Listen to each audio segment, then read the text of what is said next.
everyone, myself Khyati Vyas from JMP English Medium Saraswati Group of Education. Today I am conducting this session for grade 4. Subject is SS. We are discussing chapter number 3, Emperor Akbar, and this is my session number 2 for this chapter. So kids, पिछले session में हमने क्या किया था, क्या पढ़ा था अकबर राजा के बारे में, इसके बारे में एक बार ब्रीफली थोड़ा ब्लश अप कर लेते हैं ताकि आज का सेशन हम स्टार्ट कर सके। ओके, सबसे पहले हमने ये सीखा था कि he was a great Mughal ruler. वो मुगल राजाओं में से सबसे महान राजा माने जाते हैं। His father was Humayun. उनके फादर का नाम था हुमायूं। हुमायूं की डेथ के बाद अकबर राजा बने। जब वो राजा बने तब उनकी उम्र थी 13 years. He was just 13 years old when he became the ruler.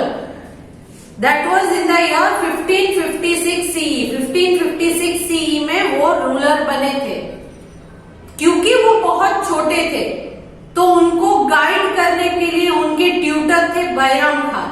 Bairam Khan उनके ट्यूटर थे और उनको सारे सजेशंस दिया करते थे कि क्या करना है, कैसे करना है, सारी चीजें सिखाते थे बैराम खान। फिर उन्होंने अकबर राजा ने बहुत सारी लड़ाइयां लड़ी, जिसमें उन्होंने बैटल ऑफ पानीपत लड़ा था, विच वॉज अगेंस्ट हेमू जो थे और आदिल शाह और हेमू के अगेंस्ट बैटल ऑफ पानीपत लड़ी थी। Again he also fought many war like the battle of Haldi Ghati की लड़ाई लड़ी थी। फिर बहुत सारे किंग्स जैसे कि मालवा, गोंडावन, चित्तौड़, रणथंभौर, गुजरात, इन सारे रूलर्स को हराया था और बहुत सारी प्लेस को अपने किंगडम में शामिल कर लिया था। बहुत सारी वाइड प्लेस को वो अपने किंगडम में शामिल कर लिया था। फिर उन्होंने, क्योंकि इतना बड़ा राज्य था इनका, तो इसको रूल करने के लिए डिफिकल्टी होती थी, तो उन्होंने क्या किया, इस पूरे अपने एम्पायर को छोटे सूबास में डिवाइड कर लिया था और उन सूबास में ईच सूबा was ruled by a governor and further divided into परगनास। हर सूबा के लिए एक गवर्नर अपॉइंट किया गया था और एक एक सूबा में बहुत सारे छोटे छोटे विलेजेस मतलब के परगनास हुआ करते थे। ये सारी चीजें हमने ऑलरेडी प्रीवियस सेशन में डिस्कस कर ली थी। बैटल ऑफ हल्दी घाटी है वो राणा प्रताप सिंह या महाराणा प्रताप सिंह और इन अकबर राजा के बीच लड़ी गई थी, जिसमें राणा प्रताप सिंह की मदद किसने की थी, उनके घोड़े चेतक ने। Now today's session we will start with Akbar as a ruler. Akbar एक राजा की तरह कैसे काम करते थे, क्या था उनके अंदर इतनी स्पेशल चीज कि जिसकी वजह से उनको एक ग्रेटेस्ट मुगल रूलर माना जाता है। तो उनकी कोई एडमिनिस्ट्रेटिव पॉलिसी रही होगी, उनका एक नेचर रहा होगा, तो वो क्या था। Let us see that. Akbar was a kind and just ruler. वो एक दयालु और जस्ट मतलब न्याय करने वाले रूलर थे, किसी के साथ अन्याय नहीं करते थे। सो वो एक काइंड एंड जस्ट रूलर थे।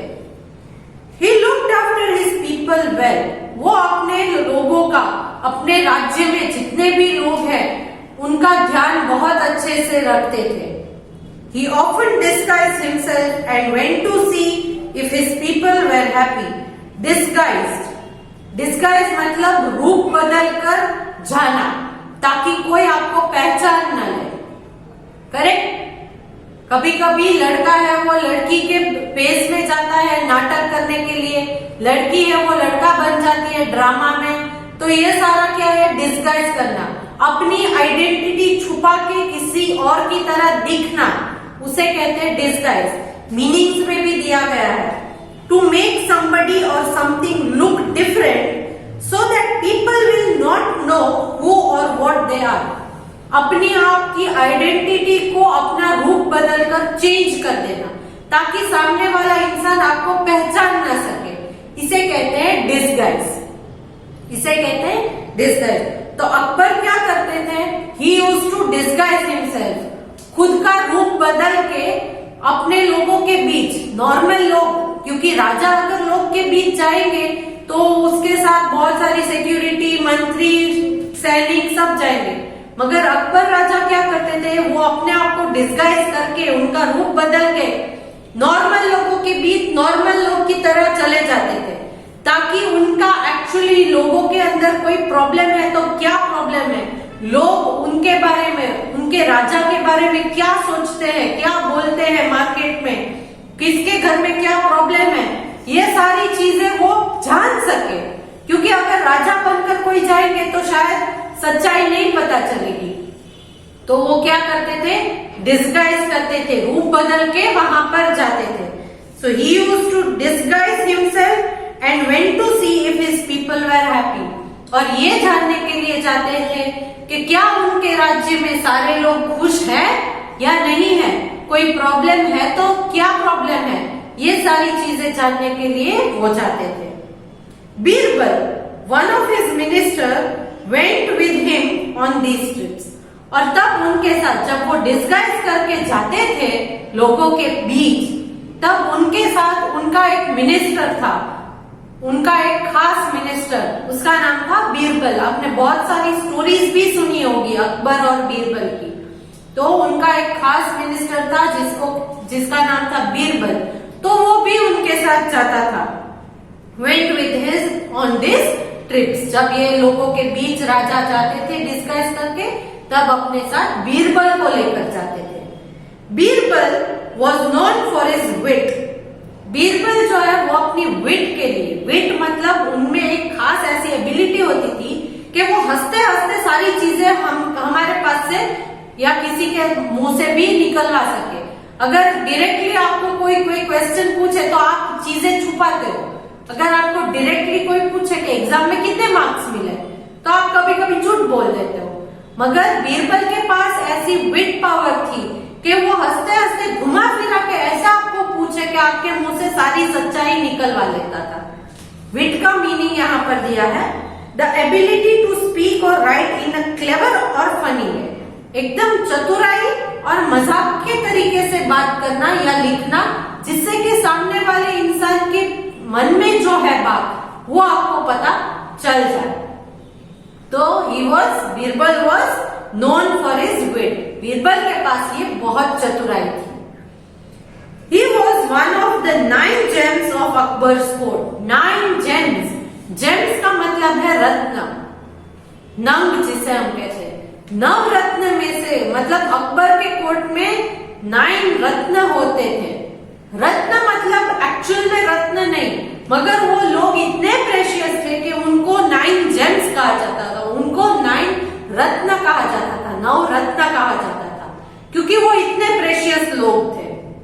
रत्न का मतलब अलग अलग जो पत्थर होते हैं जैसे कि हीरा, मोती, ये सारे एक्चुअल रत्न हैं, मगर अकबर के कोर्ट में जो 9 रत्न थे वो उनके 9 ऐसे खास लोग थे कि जिनकी वजह से अकबर इतने ग्रेट बने। उनमें से एक था ये बीरबल, क्योंकि उसकी चतुराई अकबर के लिए इतनी काम आई कि वो बहुत ही खास बन गया था, बीरबल बहुत खास बन गया था अकबर राजा का, इसीलिए उसे एक रत्न या 9 जेम्स में से एक जेम कहा जाता है।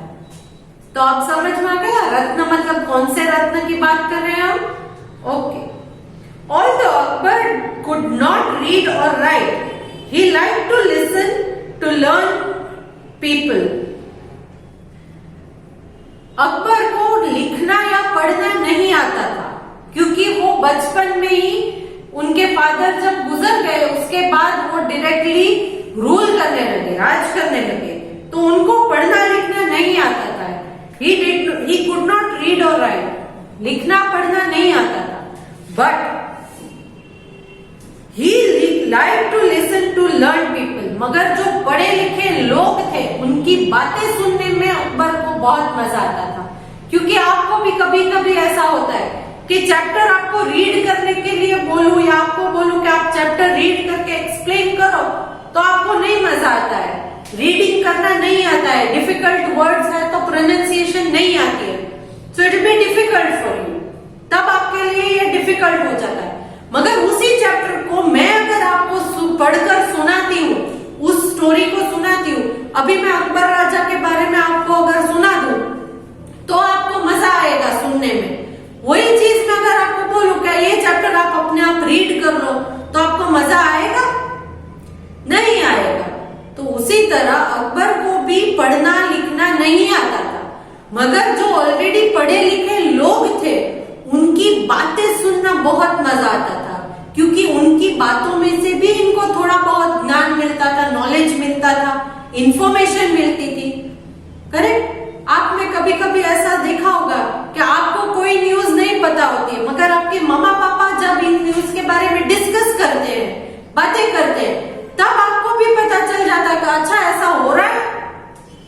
तो इस तरह से किसी की अगर कोई इंटेलिजेंट पर्सन है उसकी बातें सुनकर भी हम अपने आप को अपग्रेड कर सकते हैं। सो although Akbar could not read और right, he liked to listen to learn people. He was very fond of music. उनको म्यूजिक का भी बहुत शौक था। Akbar built a number of beautiful buildings in Agra and also built a new capital city, Fatehpur Sikri in Agra. उन्होंने आगरा में बहुत सारे अच्छे अच्छे फेमस बिल्डिंग्स बनाए हैं। किन्होंने? अकबर ने। और उन्होंने अपनी कैपिटल सिटी फतेहपुर सीकरी बनाया था जो आगरा में है। फतेहपुर सीकरी नियर आगरा, आगरा के पास फतेहपुर सीकरी है, वो अकबर ने अपना कैपिटल बनाया था। Some of the important structures he built in Fatehpur Sikri were the palaces. Fatehpur Sikri क्योंकि ये उनका कैपिटल था तो वहां पर उन्होंने बहुत सारे अच्छे अच्छे बिल्डिंग्स बनाए थे, जैसे कि पैलेसेस, द इबादत खाना और द हाउस ऑफ वर्शिप। इबादत खाना मतलब एक ऐसी जगह जहां पर वो प्रेयर के लिए जाते थे, वर्शिपिंग के लिए। मुस्लिम्स में प्रेयर को इबादत कहते हैं, तो इबादत खाना मतलब वर्शिप की प्लेस। तो उन्होंने पैलेसेस बनाए थे, इबादत खाना और the house of worship, the दीवाने खास। दीवाने खास ये क्या है? Where the emperor met the noble and discussed the matter of the empire. दीवाने खास मतलब ऐसी जगह जहां पर वो खास या इम्पोर्टेंट मेंबर्स से मिलते थे और अपने राज्य के बारे में डिस्कशंस, कोई इम्पोर्टेंट मैटर है तो उसके बारे में डिस्कशन किया जाता था। करेक्ट? तो इसको कहते हैं दीवाने खास। वहां पर खास लोगों से मुलाकात की जाती थी और अपने एम्पायर के बारे में डिस्कशन, किसी मैटर की डिस्कशन की जाती थी, इसीलिए इसका नाम था दीवाने खास। एंड दीवाने आम, दूसरा था दीवाने आम। आम का मतलब क्या है? When the emperor met the common people and solved their problem. दीवाने खास में वो खास इंपॉर्टेंट लोगों से मिलते थे और एम्पायर के मैटर में डिस्कशन करते थे।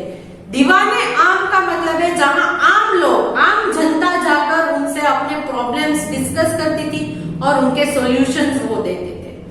दीवाने खास, दीवाने आम, ये दो मुस्लिम वर्ड्स है या हिंदी वर्ड है, हिंदी कह सकते हैं। तो ये खास का मतलब याद रखना, खास मतलब जहां पर खास या इंपॉर्टेंट लोगों से मिला करते थे। दीवाने आम मतलब आम लोगों से, नॉर्मल कॉमन पीपल से वो मिलते थे और उनके प्रॉब्लम्स को सॉल्व करते थे। तो कौन कौन सी जगह बनाई थी अकबर ने? ही बिल्ट मेनी पैलेसेस, देन इबादत खाना मतलब प्लेस ऑफ वर्शिप, दीवाने खास जहां पर वो खास लोगों से मिलते थे, दीवाने आम जहां पर वो कॉमन पीपल से मिलते थे। इन सारी जगहों पर उन्होंने फतेहपुर सीकरी, फतेहपुर सीकरी क्या है? ये आगरा के पास है और ये इनका कैपिटल हुआ करता था, फतेहपुर सीकरी। तो इन सारी चीजों को उन्होंने यहां बनवाया था। Then Akbar had great respect for all religions. सारे धर्म के लिए उनके मन में बहुत ही ज्यादा रिस्पेक्ट थी। सारे धर्म को मानते थे, सारे हिंदू मुस्लिम सारे धर्मों को मानते थे और सबका आदर करते थे। He treated people of all religions, faiths and all classes of the society equally. सारे रिलीजन के, सारी मान्यताओं के और सारे क्लासेस मतलब चाहे वो अमीर हो, गरीब हो, मिडिल क्लास हो, सारे क्लासेस के लोगों को, सारे रिलीजन के लोगों को, सारे धर्म के लोगों को वो इक्वली ट्रीट करते थे, किसी को ज्यादा नहीं, किसी को कम नहीं। क्योंकि सबसे पहले ही मैंने बोल दिया था, he was a kind and just ruler, क्योंकि वो बहुत दयालु और न्याय करने वाले रूलर थे। अन्याय किसी के साथ नहीं करते थे, चाहे वो किसी और धर्म का हो या किसी और क्लास का हो, फिर भी सबको इक्वली ही ट्रीट करते थे। He like to learn more about different religions, और उनको अलग अलग धर्म के बारे में जानकारी लेना भी बहुत इंटरेस्टिंग लगता था, जैसे कि Hinduism, Jainism, Buddhism and Christianity. उनको हिंदुइज्म के बारे में भी नॉलेज थी, जैनिज्म के बारे में भी, बुद्धिज्म के बारे में भी और क्रिश्चियनिटी के बारे में भी नॉलेज थी उनके पास। तो अलग अलग धर्म को मानते थे और अलग अलग धर्म के सारे जो टीचिंग्स है उनको भी वो फॉलो करते थे, रिस्पेक्ट करते थे और लोगों को एक समान ट्रीट किया करते थे। He tried to combine the best of all religions in a new religion which is called दीन-ए-इलाही। और उन्होंने इन सारे रिलीजन्स के बारे में पढ़ने के बाद ये निर्णय लिया था कि इन सारे रिलीजन्स को जो फॉलो करता हो वैसा एक रिलीजन बनाया जाए, जिसको कहते थे तब वो दीन-ए-इलाही, दीन-ए-इलाही। तो ये दीन-ए-इलाही कॉम्बिनेशन था अलग अलग रिलीजन्स का, अलग अलग रिलीजन्स को कंबाइन करके एक रिलीजन बनाया था उन्होंने, दीन-ए-इलाही। However, this did not become popular and was not accepted by most people। मगर ये दीन-ए-इलाही जो है वो रिलीजन सारे लोगों ने एक्सेप्ट नहीं किया था, क्योंकि सारे लोगों का मानना था कि उनका जो रिलीजन है वही उनको फॉलो करने दिया जा सके, और किसी को फोर्स नहीं किया गया था कि आप इस दीन-ए-इलाही को फॉलो करो। इसलिए ये दीन-ए-इलाही नाम का रिलीजन ज्यादा दिन तक नहीं चला। Akbar died in 1605 CE after a long successful rain. 1605 CE में वो मर गए, मगर उनका जो पूरा रूलर का जो पीरियड था, रूलिंग पीरियड, वो बहुत लंबा एंड सक्सेसफुल रहा है, क्योंकि वो बहुत ही ग्रेट, महान थे और उनकी जो उनका जो कोर्ट था उसमें 9 जेम्स, 9 रत्न जैसे लोग थे जो उनको गाइड किया करते थे। तो he was a very successful and a great ruler. He was Mughal great ruler. He was succeeded by his son Salim, who became the ruler under the name of Jahangir। फिर उनके सन थे सलीम और वो रूल करने लगे और तब उनका नाम था Jahangir, under the name of Jahangir. तो उनके मरने के बाद उनका सक्सेसर, मतलब उसके बाद का जो रूलर थे वो थे सलीम, जो जहांगीर के नाम से रूल करते थे। नॉर्मली ऐसा होता है ना, राजा जब मर जाते हैं तब उनका बेटा जो है उनको राजा बना दिया जाता है। तो उसी तरह जैसे हुमायूं की डेथ के बाद अकबर को बनाया गया, हुमायूं की डेथ के बाद अकबर को राजा बनाया गया, उसी तरह अकबर की डेथ के बाद उनके बेटे सलीम या जहांगीर को राजा बनाया गया था। तो इस चैप्टर में हमने अकबर के बारे में सारी इंफॉर्मेशन पढ़ ली है। The 9 gems of Akbar's court were famous men who were talented in different fields। तो 9 gems अकबर की कोर्ट में थे, वो कौन थे? वो 9 ऐसे लोग थे जो अलग अलग फील्ड, मतलब अलग अलग चीजों में बहुत ही माहिर थे। जैसे कि अगर कोई सिंगिंग में माहिर है तो कोई आर्किटेक्चर में माहिर है, बीरबल है वो बातचीत करने में बहुत ही माहिर है, उनके पास सारे प्रॉब्लम का हल होता था। इस तरह के अलग अलग माहिर लोगों से भरा होता था उनका court. For example Tansen the singer, उनके जो 9 रत्न हैं उनमें से एक थे तानसेन, वो है एक singer Tansen. Then Abul Fazal was a historian. Abul Fazal करके जो थे वो एक हिस्टोरियन, जिनको हिस्ट्री मतलब पास्ट के बारे में सारी इंफॉर्मेशन होती थी, वो थे Abul Fazal. Then the Faizi was a poet. Faizi नाम के एक पोएट थे। बीरबल थे, वो एक उनके सलाहकार थे। तो ये सारे 9 जेम्स, ऐसे ही बहुत सारे लोग होते थे, तो 9 जेम्स इस तरह से बनते हैं। तो आई होप कि आपने अकबर बीरबल की स्टोरीज तो सुनी ही होगी। अगर नहीं सुनी है तो आप सुन सकते हो, यूट्यूब में जाके अकबर बीरबल टाइप करोगे तो बहुत सारी स्टोरीज फॉर किड्स भी आएंगी। ओके, और आज के सेशन में हमने अकबर की जो रियल लाइफ स्टोरी है उसके बारे में डिस्कस किया कि वो 13 इयर्स के थे तब राजा बने थे। उनके फादर थे हुमायूं। 13 इयर्स के थे तब उनको गाइड करने के लिए उनके ट्यूटर थे बैरम खान। फिर उन्होंने बैटल ऑफ पानीपत लड़ी थी। फिर उसके बाद उन्होंने बहुत सारी बैटल्स, जैसे कि battle of Haldi Ghati which was against Maharana Pratap Singh, उनका अगेंस्ट उन्होंने बैटल ऑफ हल्दी घाटी लड़ी थी। तो ये सारी बैटल लड़के उन्होंने अपने एम्पायर को एक्सपांड किया था, बहुत बड़ा बना दिया था। देन उन्होंने, क्योंकि एक बड़े एम्पायर को रूल करने के लिए बहुत डिफिकल्टी होती है, तो वो छोटे सूबाज में डिवाइड किया गया। एक एक सूबा के गवर्नर हुआ करते थे और एक एक सूबा में थोड़े बहुत विलेजेस हुआ करते थे, जिनको परगनास कहा जाता था। फिर अकबर बहुत अच्छे राजा भी थे और वो बहुत ही जस्ट और काइंड थे। जस्ट मतलब किसी के साथ अन्याय नहीं करते थे, बहुत न्याय वाले राजा थे और काइंड, दयालु भी थे। वो अपने आप को डिस्गाइज करके, मतलब रूप बदल के कॉमन पीपल के बीच जाते थे और उनके साथ उनके बीरबल को ले जाते थे। और पीपल के बीच में जाने के बाद वहां पर कोई प्रॉब्लम तो नहीं है, उनकी प्रजा खुश है या नहीं, ये सारी चीजों के बारे में जानकारी लेते थे। फिर उन्होंने अपना कैपिटल सिटी फतेहपुर सीकरी को बनाया था और यहाँ पर बहुत सारे पैलेसेस, इबादत खाना, दीवाने आम, दीवाने खान, इन सारे चीजों को उन्होंने बिल्ड किया था। फिर उनको बहुत सारी नॉलेज थी अलग अलग रिलीजन्स के बारे में, हिंदुइज्म, जैनिज्म, बुद्धिज्म, क्रिश्चियनिटी। तो उन्होंने इन सारी चीजों को मिलाकर नए रिलीजन को स्टार्ट किया था, दैट इज दीन-ए इलाही। मगर ये ज्यादा दिन तक चला नहीं क्योंकि ज्यादातर लोगों ने इसे माना नहीं। फिर उनकी डेथ हुई 1605 सीई में। एंड उनके बाद उनके बेटे सलीम, जिनको जहांगीर के नाम से जाना जाता है, वो राजा बने थे। तो आज हम इस चैप्टर को कंप्लीटली एक्सप्लेन कर चुके हैं।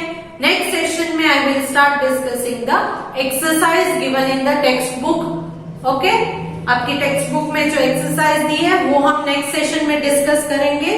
Before that I want you all to read the chapter once and solve your doubts. Doubts है तो सॉल्व कर लीजिए, क्योंकि एक्सरसाइज के पहले डाउट सॉल्व करना जरूरी है। Along with this video, I am sending a PDF in which I am sending a worksheet based on fill in the blanks. इनके आंसर्स आपको ब्रैकेट में दिए गए हैं, बट करेक्ट ऑप्शंस को आपको सिलेक्ट करके ब्लैंक्स में लिखना है। आप अपनी टेक्स्ट बुक में से आंसर चेक कर सकते हो। ओके, सो आई होप कि मैंने जो आपको ये बोला है कि आप चैप्टर रीड करोगे तो ऑनेस्टली रीड करना। अगर कोई प्रोनाउंसिएशन में डिफिकल्टी है तो वीडियो फिर से देखिएगा, क्योंकि इनमें बहुत सारे नए वर्ड्स भी हैं। दीवाने आम, दीवाने खास, दीने इलाही, फतेहपुर सीकरी, ये सारे प्रोनाउंसिएशन क्लियरली सीखिएगा, स्पेलिंग सीखिएगा।